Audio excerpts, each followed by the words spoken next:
যুদ্ধাপরাধীদের বিচার প্রক্রিয়া বন্ধ করার প্রায়তারা করছে বিএনপি জামায়াত চক্র।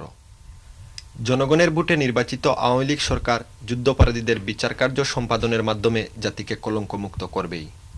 গত ৩১ অক্টোবর স্থানীয় মাকবা হলে কাতালুনিয়া আওয়ামী যুবলীগের প্যানেল পরিচিতি পূর্বসভায় বক্তারা একথাগুলো বলেন। প্যানেল পরিচিতি এ সভার উদ্বোধন করেন মুক্তিযোদ্ধা আলাউদ্দিন হক নেসা।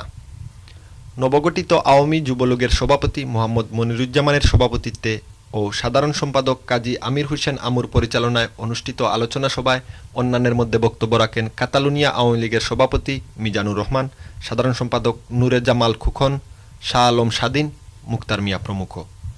আলোচনা সভা শেষে নূরে আমিন খুকন ও পপি জামানের প্রাণবন্ত উপস্থাপনায় সাংস্কৃতিক অনুষ্ঠানে সঙ্গীত পরিবেশন করেন ফাহমিয়া কান্তিতি, জিনাত শফিক, খুকন, অপু,